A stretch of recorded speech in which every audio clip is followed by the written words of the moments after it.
In fact, you can use a protocol where you record all the positive and negative interactions that occur within a specific period of time. And do we have a lot more negative interactions than positive day to day in a classroom? That can give you some information about the atmosphere that we can link back to caring and whatnot, okay? But those are the qualities that we remember. And what's your name? Anne. Anne asked me, she said, a good or a bad memory? How many of you had that same thought? A good or a bad memory? Did a good one come to your head? How many of you a good one? Did a bad one come to your head? How many of you a bad one? Or one that you're not quite sure about? Matt's kind of going back and forth. Okay? I remember a good one. My 9th grade world history teacher. And I remember him because the day after a test, we all ran to see what he was wearing that day.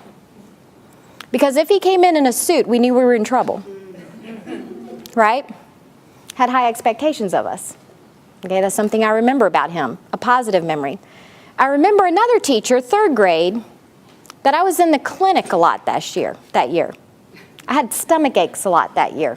I was scared to death of the woman. Right? She'd yell, get all red-faced, like, you know. I mean, I was the meek and mild child. You don't need to yell at me, just look at me crossways, you know, and I'll just do whatever you want me to do, you know. And so you remember those teachers. And so when we look at those things that we remember for our teachers, a lot of those things, it's difficult to measure the impact that teachers make on kids' lives, is it not? It is difficult to measure.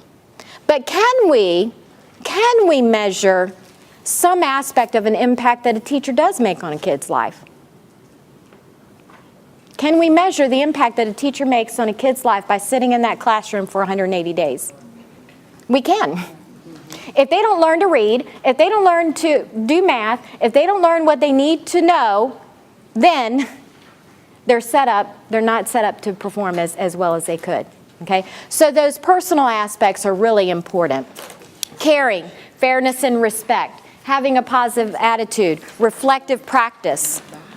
Every day, and in fact, we do this every day when we work with groups. How do we do?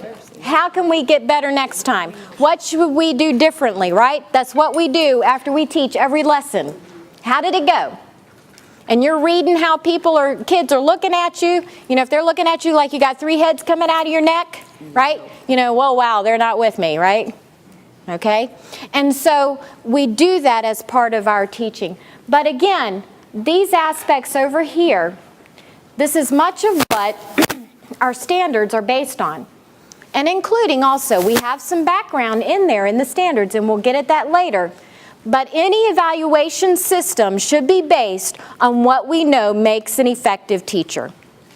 Okay? And you will see in the fact sheets that you have in the back provides the research base for every single standard that's in the Louisiana evaluation system for teachers. Okay? So there's a research pedigree that undergirds the evaluation system, as well as for leaders that will be shared as well. The bottom line is that absolutely nothing has happened in education until it has happened to a student. That we talk in here, right?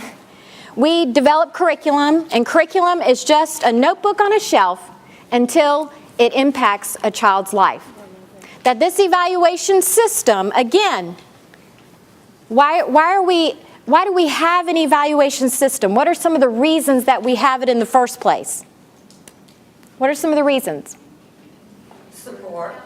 To support teachers for growth and for accountability. There are dual purposes. Okay? The support and the growth is to help the teacher get better for what? For kids. Again, that was 2 degrees to Kevin Bacon. Okay?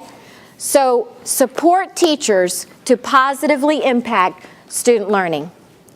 Accountability.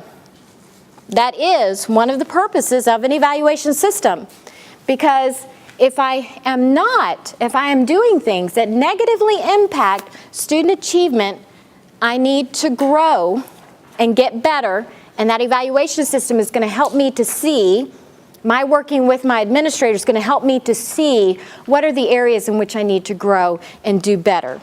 And if I don't, then we need to have a conversation about that and think about what the future may hold, okay? So with that said, this gives us that research background. This helps as teachers for me to know that the work that I do with kids every day makes a difference. And that if I'm going to be evaluated, it should be evaluated based on what we know makes an effective teacher.